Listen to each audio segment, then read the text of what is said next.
Hello everyone, welcome to our channel. तो आज हम लोग इस वीडियो में दिखाएंगे कि कैसे ITR 2 भरा जाए, जो मैं हर स्टेप बाय स्टेप दिखाऊंगा। जैसे कि आप सब लोगों को पता है कि 31 जुलाई जो कि बहुत ही निकट है, वो लास्ट डेडलाइन है ITR भरने के लिए। तो आशा करते हैं कि आप लोगों को ये वीडियो यूज़फुल रहेगा। तो सबसे पहले तो लॉगिन करेंगे आप ई-फाइलिंग में। तो उसके बाद आप देख सकते हैं कि ऐसा ऑप्शन आएगा कि आपको ITR फॉर्म चूज़ करना है। तो इसमें ITR 1 अगर आपका खाली सैलरीड पर्सन है या पेंशन है और इंटरेस्ट इनकम है और ज़्यादा से ज़्यादा हाउस रेंट से इनकम है, तो आप ITR 1 भर सकते हैं। और अगर आपका शॉर्ट टर्म या लॉन्ग टर्म कैपिटल गेन है, जो इक्विटी शेयर्स और म्यूचुअल फंड्स के ख़रीद बेचने से, तो आप ITR 2 भर सकते हैं। तो इस वीडियो में हम लोग ITR 2 का भरने का प्रोसेस दिखाएंगे। तो लेट्स बिगिन। तो पहले तो ऐसे सवाल पूछेंगे कि आप please answer the following question to proceed further. तो पूछेंगे कि क्यों आप भर रहे हैं, तो आप इसमें भर टैक्सेबल इनकम अगर आपका बेसिक एग्जेम्पशन लिमिट से ज़्यादा है तो इसलिए हम लोग इसमें भर रहे हैं। फिर उसके बाद हम लोग को ऐसा एक स्क्रीन आता है कि जिसमें शेड्यूल सिलेक्ट करना होता है। तो कुछ सवाल पूछे जाते हैं, तो उस सवाल के बेसिस में इनकम टैक्स डिपार्टमेंट कुछ शेड्यूल्स आपको सिलेक्ट करके देते हैं। तो वो शेड्यूल्स क्या है कि उसमें आप कहीं सारे आपको सवाल पूछे जाते हैं कि आपका लीव ट्रैवल अलाउंस है कि नहीं, होम रेंट अलाउंस है कि नहीं, आपने सेविंग किया है कि नहीं। तो उसके बेसिस पे कुछ शेड्यूल्स सिलेक्ट करते हैं। तो हर शेड्यूल फिर हमें चेक करना होता है, एडिट करना होता है और फिर लास्ट में कंफर्म करना होता है। जब तक आप सारे शेड्यूल्स को कंफर्म नहीं करेंगे तब तक ये प्रोसेस अधूरा रहता है। तो पहले जनरल इन्फॉर्मेशन, फिर कंटिन्यू। उसके बाद कुछ सवाल पूछेंगे, प्रोसीड टू शेड्यूल क्वेश्चंस। अगर आप क्वेश्चंस को स्किप करना चाहते हैं, अगर आपको पता है कि आपको क्या क्या शेड्यूल्स भरने हैं, तो आप इसको स्किप कर सकते हैं और फिर बाद में उसको ऐड कर सकते हैं अपने हिसाब से। तो अगर आप कंटिन्यू करते तो आपको ऐसे शेड्यूल्स में सवाल पूछते हैं कि क्या आप न्यू टैक्स रेजिम भरना चाहते हैं, तो येस और नो। अगर आप येस भरते हैं न्यू टैक्स रेजिम, तो फिर उसके बाद, क्योंकि न्यू टैक्स रेजिम अगर आप भरेंगे तो आपको डिडक्शंस नहीं मिलेंगे जो शेड्यूल 6A के अनुसार है, जैसे कि 80C 80CCD, ये सब शेड्यूल्स के अनुसार जो डिडक्शन है वो आपको नहीं मिलता है। तो उसमें कुछ फ्लैट रेट्स है। तो फिर ऐसे सवाल पूछते हैं। अगर आप येस करते हैं तो are you eligible to claim exemption in respect of expenditure incurred on cost of travel, उसमें आप येस नो जो भी भरना है। फिर सवाल पूछेंगे कि आप एग्जामेशन ट्रांसपोर्ट अलाउंस के उसमें कुछ क्लेम करना चाहते हैं कि नहीं, आप उसके लिए एलिजिबल है कि नहीं। आर यू एलिजिबल, किसी और एग्जामेशन के लिए एलिजिबल है कि नहीं, तो वो पूछते हैं। फिर डिडक्शन की बात आती है, क्योंकि न्यू टैक्स रेजिम में और कोई डिडक्शन नहीं है 80C के, बट 80CCD2 वाला डिडक्शन यहाँ पे लागू होता है, क्योंकि 80CCD2 जो है वो एम्प्लॉयर का कंट्रीब्यूशन है NPS में, न्यू पेंशन स्कीम में। और ये क्योंकि सैलरी इनकम में ये रिफ्लेक्ट होता है, इसलिए ये डिडक्शन में यहाँ पे न्यू टैक्स रेजिम में भी आप एलिजिबल होते हैं। तो इसमें आपको फ़िगर पूछेंगे, ये इनकम टैक्स डिपार्टमेंट के पास ये इन्फॉर्मेशन रहती है कि आपका एम्प्लॉयर ने कितना कंट्रीब्यूशन किया है। तो आप अगर एग्री करते हैं तो आपको येस करना होता है। फिर उसके बाद कंटिन्यू।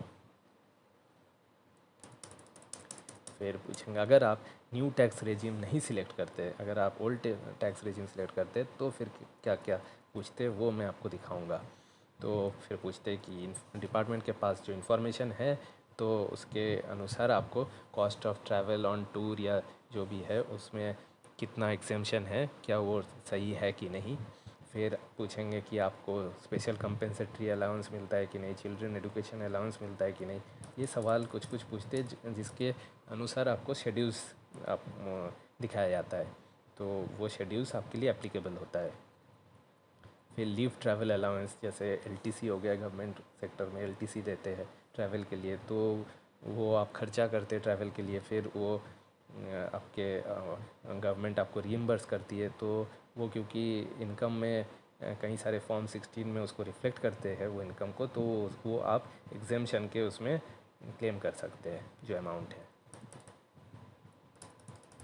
फिर 80C डिडक्शन जो है वो एनपीएस में जो आपका कंट्रीब्यूशन है वो 80C में आता है। फिर पब्लिक प्रोविडेंट फंड पीपीएफ, तो 80C का जो इन्फॉर्मेशन है डिपार्टमेंट के पास, तो वो आपको पूछते हैं कि आपको कंट्रीब्यूशन इतना है, क्या आप एग्री करते हैं कि नहीं। कई बार ऐसा होता है कि एम्प्लॉयर के पास आप वो इन्फॉर्मेशन इंटीमेट नहीं करते कि आपने पीपीएफ में या कोई टैक्स सेविंग डिपॉजिट में आपने इन्वेस्ट किया है, और वो इन्फॉर्मेशन एम्प्लॉयर के पास नहीं होता है, तो वो डिपार्टमेंट, इनकम टैक्स डिपार्टमेंट के पास भी नहीं होता है। तो आप अगर इन्वेस्ट किए हैं और ये इसमें रिफ्लेक्ट नहीं हो रहा है, तो आप इसको डू यू एग्री में नो करके अपना अमाउंट भी भर सकते हैं। तो उसके हिसाब से आपका डिडक्शन कैलकुलेट होता है। फिर CCD2 है जो एनपीएस का गवर्नमेंट कंट्रीब्यूशन है, तो वो डिपार्टमेंट के पास जो इन्फॉर्मेशन है, क्या आप उससे एग्री करते हैं कि नहीं। फिर पूछेंगे कि अगर आप एलिजिबल है, अगर आप मेडिकल के लिए इंश्योरेंस भरते हैं, जैसे गवर्नमेंट में CHSS CGSS कई सारे ऐसे मेडिकल के इंश्योरेंस होते हैं, तो अगर आप इंश्योरेंस का डिडक्शन क्लेम करना चाहते हैं, अगर आप एलिजिबल है कि नहीं, तो उसमें अगर आप येस करेंगे तो आपको शेड्यूल 80D भरना होता है। और इसमें एक और डिडक्शन होता है कि अगर आपने होम लोन लिया है, अगर आप होम लोन लेते हैं तो होम लोन के ऊपर इंटरेस्ट लगता है जो आपका एक तरह का एक्सपेंडिचर है, तो आप उसके लिए एलिजिबल होते हैं डिडक्शन के लिए, जो 80E के अंदर आता है, तो आप उसका अमाउंट भर सकते हैं। और अगर ये प्री फिल्ड आता है तो क्या आप उससे एग्री करते हैं कि नहीं। तो फिर हमने शेड्यूल्स, मेरे लिए जो भी आ रहे वो ये है शेड्यूल्स जो सिलेक्ट हो रहे हैं, और फिर हर एक शेड्यूल को हमें कंफर्म करना है, एक बार चेक करना है, फिर उसके बाद कंफर्म करना है। तो शेड्यूल्स जैसे कि मैं आपको दिखा देता हूँ कि शेड्यूल्स कौन कौन से हैं। पहले तो जनरल इन्फॉर्मेशन है, फिर जनरल इन्फॉर्मेशन में आपके जो पर्सनल डिटेल्स है, नाम, एड्रेस, ये सब रहेंगे, बैंक के डिटेल्स। फिर शेड्यूल सैलरी है, सैलरी को भी आपको चेक करना है आपके पास। अगर आपने एम्प्लॉयर ने फॉर्म 16 दिया है तो उसके हिसाब से जो भी सैलरी है उसका ब्रेकअप, फिर आपको कुछ पर्क्स मिल रहे हैं कि नहीं, तो उसको भी वेरीफाई करना है।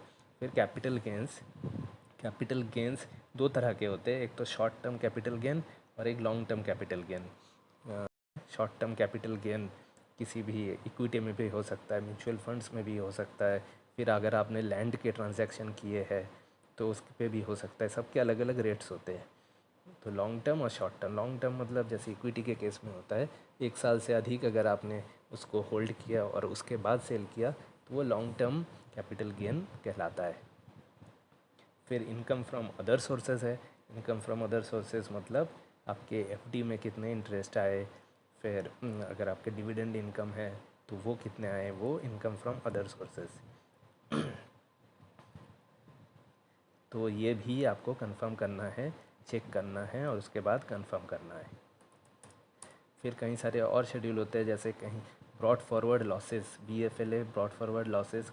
कई बार ऐसा होता है कि किसी को लॉस बुक करना होता है, तो किसी कारण से भी लॉस बुक करना पड़ सकता है कि किसी को फंड्स की ज़रूरत पड़ी, तब उसके उन्होंने अगर किसी इक्विटी में या म्यूचुअल फंड कहीं पे भी इन्वेस्ट किया है, तो लॉस में अगर बेचना पड़ रहा है, तो वो लॉस जो है वो, अगर वो लॉस सेट ऑफ होता है एक्चुअली, कभी प्रॉफिट होता है तो उसके अकॉर्डिंग आप उसको सेट ऑफ कर सकते हैं। तो ऐसा हो सकता है कि अगर इस साल आपने कुछ लॉस बुक किया तो आप उसको कैरी फॉरवर्ड कर सकते हैं, और अगले कुछ सालों में जो आपका प्रॉफिट आ रहा है उसके अगेंस्ट उसको सेट ऑफ कर सकते हैं, ताकि जिस साल आपका प्रॉफिट आ रहा है उस साल उस पर कम टैक्स लगे, तो आप उसको कैरी फॉरवर्ड कर सकते हैं। तो CFL जो है, जो लॉसेस जो आपने कैरी फॉरवर्ड किया, मान लीजिए इस साल आपने लॉस बुक किया, तो जो भी लॉस आप कैरी फॉरवर्ड करेंगे, इस साल लॉस बुक किया तो उसको आप पिछले साल, इस साल के प्रॉफिट से सेट ऑफ कर सकते हैं, अभी बाकी जो बच गया उसको आप कैरी फॉरवर्ड कर सकते हैं। ये शेड्यूल स्पेशल इनकम मतलब आपका जो लॉन्ग टर्म कैपिटल गेन है, फिर शॉर्ट टर्म कैपिटल गेन है, वो अलग अलग रेट पे लगता है। जैसे long term capital gain on equity 10% पे लगता है, जो भी 1 लाख के ऊपर होता है, और शॉर्ट टर्म कैपिटल गेन 15% के रेट से लगता है, तो वो शेड्यूल स्पेशल इनकम है। लेकिन वो भी अलग अलग होता है, इक्विटी के लिए 15% होता है, फिर कुछ किसी और तरह के प्रॉपर्टी में कुछ और होता है, तो वो अलग अलग होता है। तो वो क्योंकि स्पेशल रेट पे होता है, इसीलिए वो शेड्यूल स्पेशल इनकम।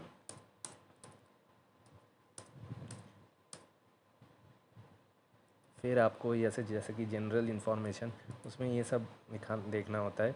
पहले तो चेक कर लेना होता है फिर कुछ कुछ चीज़ें कि आप रेसिडेंट है कि नहीं। तो रेसिडेंट क्यों है, क्योंकि उसमें भी क्लॉज होते हैं कंडीशंस फॉर रेसिडेंशियल स्टेटस, वो भी चेक कर लेना होता है ना। फिर अगर आप बेनिफिट अंडर सेक्शन 115H लेना चाहते हैं, are you govern by Portuguese civil code, ये सब आपको टिक्स करना होता है कि जो भी आपके लिए एप्लीकेबल है। और अगर आप खुद भर रहे ये इनकम टैक्स रिटर्न तो आप लिखेंगे कि no, filed by representative SSC में आप नो फिल करेंगे। और यदि आपका जो टैक्स है वो किसी और सीए के थ्रू या किसी ऑनलाइन किसी जैसे क्लियर टैक्स या कोई भी सीए फर्म से कराते तो आप इसमें यस लिखेंगे। तो ये सब आप चेक कर लीजिए। फिर सेव, फिर बैंक के डिटेल्स होते हैं, कितने भी आपके बैंक्स है, सारे बैंक्स के डिटेल भरना होता है, ये जनरल इन्फॉर्मेशन में हो गया। फिर टाइप ऑफ कैपिटल एसेट्स, जैसे कि लॉन्ग टर्म और शॉर्ट टर्म कैपिटल गेन है, तो आपके लिए क्या क्या एप्लीकेबल है। तो इसमें आप भरिए सेक्शन 111A जो कि शॉर्ट टर्म कैपिटल गेन है, फिर 112A जो कि लॉन्ग टर्म कैपिटल गेन है।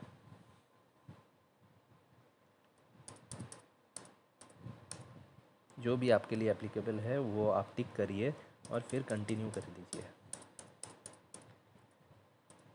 फिर जैसे कि लॉन्ग टर्म कैपिटल गेन ये एप्लीकेबल हुआ है 31 जनवरी 2018 के बाद से। तो इसमें एक ग्रैंडफादरिंग क्लॉज लगता है। ग्रैंडफादरिंग क्लॉज क्या है कि उसमें उस दिन का प्राइस दिखाया जाता है कि 30 जिस दिन ये लागू हुआ था, क्योंकि पहले जैसे आपको पता है कि लॉन्ग टर्म कैपिटल गेन था नहीं, तो उस टाइम कोई भी टैक्स नहीं लगता था long term sale of equity funds में। लेकिन ये लागू हुआ है 31 जनवरी 2018 से। तो इसमें अगर आपने ख़रीदा है उसके बाद, जैसे कि ये क्लॉज लगने के बाद ख़रीदा है, तो जो भी आपका बाइंग प्राइस है उसी के अनुसार आपका प्रॉफिट कैलकुलेट होता है। लेकिन अगर आपने उससे पहले ख़रीदा है, ठीक है ना, तो हो सकता है कि आपका बाइंग प्राइस कम हो, जब ये लागू हुआ है उससे उससे कम हो, उस दिन का जो प्राइस है उससे कम हो। तो उसमें ग्रैंडफादरिंग क्लॉज लगता है ताकि आपको उस दिन का बेनिफिट मिले। कि ऐसा हो सकता है कि मैंने बहुत पहले ख़रीदा हो कोई एक शेयर, जो हो सकता है 2015 में ख़रीदा हो, ठीक ना, तो 2015 में हो सकता है उसका प्राइस 100 रहा हो।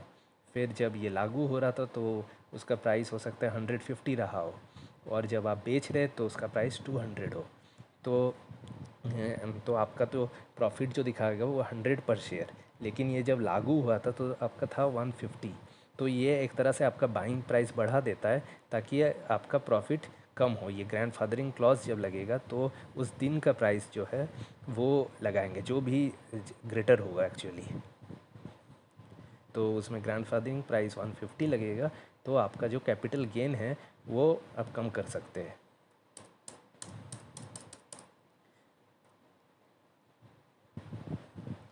तो उसमें आप इसमें भर सकते हैं कि आपने कब इसको एक्वायर किया। ऑन और बिफोर अगर लगाते हैं तो जैसे कि मैं इसमें एप्लीकेबल हो रहा है मेरा ऑन और बिफोर 31 जनवरी, तो इसमें फिर ISIN कोड लगाते हैं। हर शेयर का एक ISIN कोड होता है।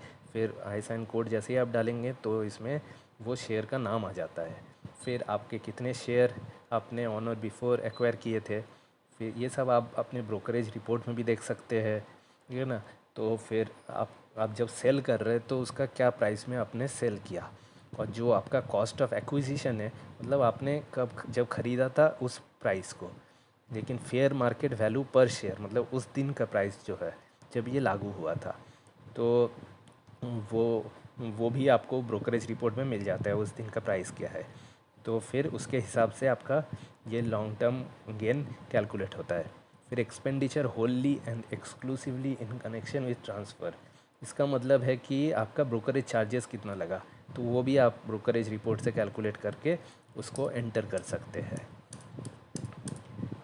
तो जो आपने ऑन और बिफोर लिए हैं उसको सबको तोड़ के दिखाना होता है, क्योंकि सबका अलग अलग होगा। क्योंकि हो सकता है कि आपने किसी को 2014 में लिया हो, किसी को 2015 में लिया हो, तो सब पे डिफरेंट डिफरेंट वो रूल लगेगा, क्योंकि उस दिन का प्राइस क्या था 2018 का, उसके हिसाब से आपका प्रॉफिट कैलकुलेट होगा, ना कि आपका बाइंग प्राइस से। लेकिन जो आफ्टर 31 जनवरी जो आपने एक्वायर किया है, तो उसमें ये ग्रैंडफादरिंग क्लॉज नहीं लगेगा।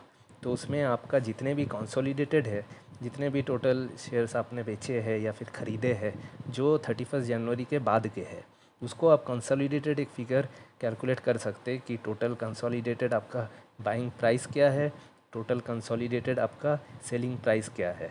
तो उसको आपको शेयर वाइज डिवाइड करने की या शेयर वाइज उसको तोड़ने की ज़रूरत नहीं है।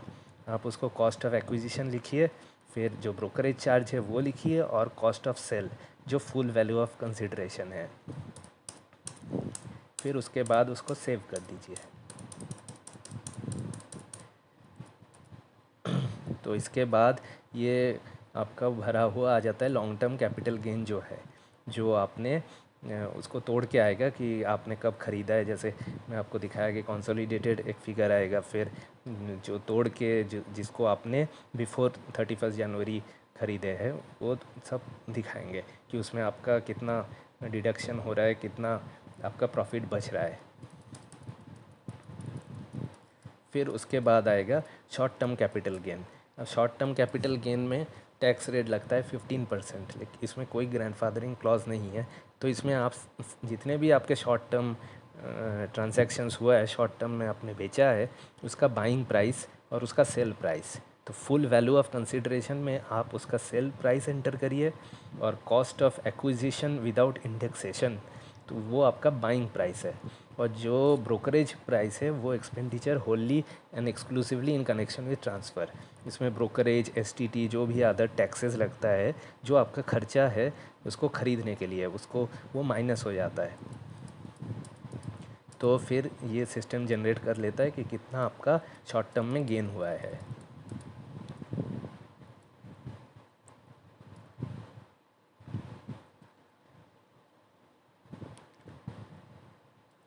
फिर इनकम फ्रॉम अदर सोर्सेज आता है। इनकम फ्रॉम अदर सोर्सेज में डिविडेंड इंक्लूड होता है। डिविडेंड, फिर आपके एफडी के इंटरेस्ट। तो डिविडेंड ये सिस्टम फेच कर लेता है, वो आप एआईएस से भी देख सकते हैं, एनुअल इंफॉर्मेशन स्टेटमेंट, या फिर अगर वो सही नहीं दिखा रहे तो आप अपने ब्रोकरेज रिपोर्ट से भी उसको कैलकुलेट करके यहाँ पे एंटर कर सकते हैं। डिविडेंड जो ग्रॉस है तो वो आपके टैक्स स्लैब के अनुसार कैलकुलेट होता है। तो यहाँ पे आपका डिविडेंड ग्रॉस आ जाएगा। फिर इंटरेस्ट आता है, वो भी other income from other sources. यहाँ पे फ्रॉम सेविंग्स बैंक से जो इंटरेस्ट है वो आपके एआईएस से वो ऑटोमेटिकली ये फेच कर सकते हैं। अगर कुछ इशू रहा तो आप उसको मैनुअली इसमें एंटर कर सकते हैं। फ्रॉम डिपॉजिट्स, जितने भी आपके बैंक्स है, जितने भी एफडी है, फिक्स डिपॉजिट, रिकरिंग डिपॉजिट, जो कि सेविंग्स अकाउंट नहीं है, उसमें जो भी इंटरेस्ट है वो आपको फ्रॉम डिपॉजिट्स या फिर पोस्ट ऑफिस के डिपॉजिट हो, वो आपको सबको कंसोलिडेट करके ऐड करके इसमें एंटर करना है। उसके बाद आता है कि डिडक्शंस। तो इसके बाद हम लोग डिडक्शंस में चले जाएंगे। एक एक करके आपको सेक्शंस को एडिट करना है, कंफर्म करना है। तो वो सेक्शन के बाद, शेड्यूल के बाद उसमें ग्रीन टिक आ जाएगा, मतलब वो शेड्यूल आपका आपने कंफर्म कर दिया है। तो फिर इस एक सेक्शन आता है जो डिडक्शंस है, वो शेड्यूल 6A के अंडर होता है। तो इसमें डिडक्शंस आपको सारे एंटर करने हैं। डिडक्शंस 80C के अकॉर्डिंग डिडक्शंस होते हैं। 80C में आपके एनपीएस आता है, पीपीएफ आता है। तो इसमें मैक्सिमम आप 1.5 लाख तक डिडक्शन क्लेम कर सकते हैं। तो इसमें आप अपना अमाउंट ऑफ इन्वेस्टमेंट डालिए।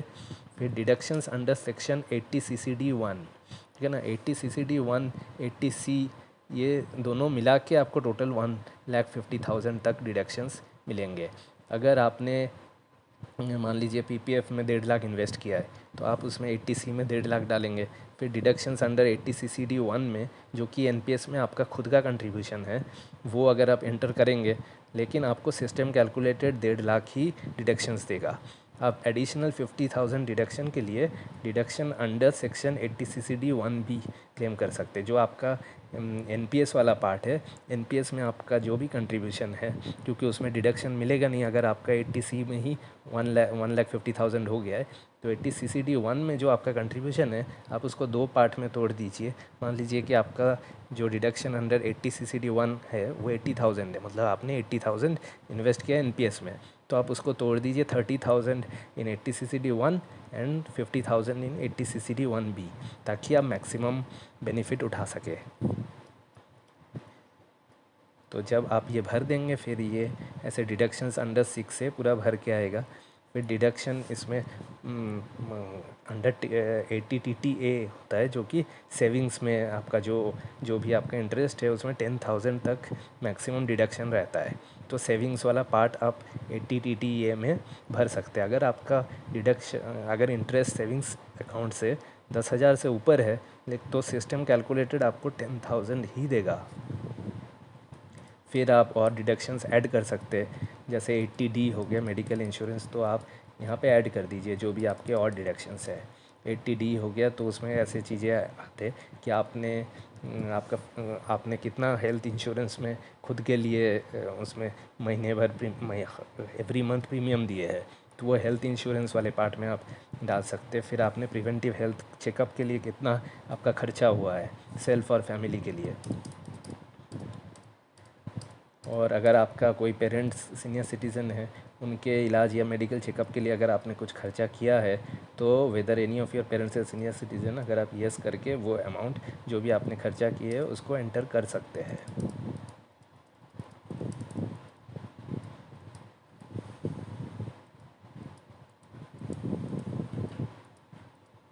तो फिर उसके बाद जो भी आपका एलिजिबल अमाउंट है डिडक्शन का वो आ जाता है। ये 80D के अंदर आपका डिडक्शन है। फिर उसके बाद आपको टोटल इनकम जो है उसको कंफर्म करना है, तो उसमें सैलरी आता है। फिर अगर आपका इनकम फ्रॉम हाउस प्रॉपर्टी अगर आपने रेंट पे दे के रखा है, अगर आपने नहीं दे के रखा है तो उसमें ज़ीरो आएगा। अगर आपने उसको रेंट पे दे के रखा है तो उसमें भी टैक्स कैलकुलेट होता है। तो अगर आपने रेंट पे दे के रखा है तो आपको शेड्यूल हाउस प्रॉपर्टी भी व्यू करना है और उसको कंफर्म करना है। फिर कैपिटल गेंस, ये सब आपने जो पहले के शेड्यूल में भरे हैं उसके हिसाब से ये फिल होके आएगा। कैपिटल गेन आप डिटेल्स में चाहे तो देख सकते हैं। फिर इनकम फ्रॉम अदर सोर्सेज जैसे कि डिविडेंड हो गया, फिक्स डिपॉजिट के इंटरेस्ट हो गया, सेविंग्स के डिपॉजिट हो गया। फिर टोटल हेड वाइज आपके इनकम आएंगे।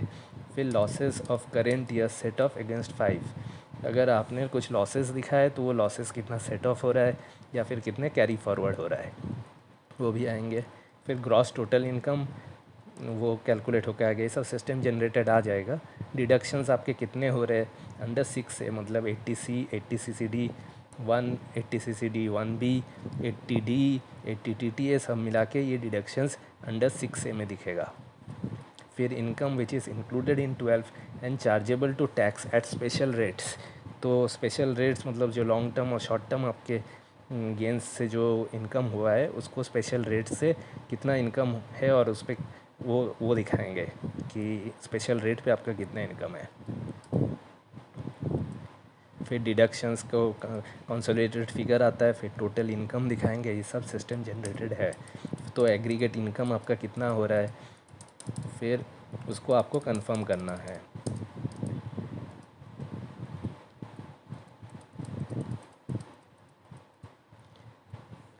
फिर उसके बाद आपको दिखाएगा कि आपका LTCG और फिर share LTCG short term capital gain कितना कितना है और वो किस रेट पे टैक्सेशन हो रहा है। और उसके बाद आपको देखना है कि लास्ट में सारे वो जब कंफर्म हो जाएंगे, टैक्स पेड भी आप चेक कर सकते हैं कि आपका टोटल कितना टैक्स कटा है, total TDS tax collected on source कितना है, उसको भी आप देख सकते हैं और उसको एक बार कंफर्म कर लेना।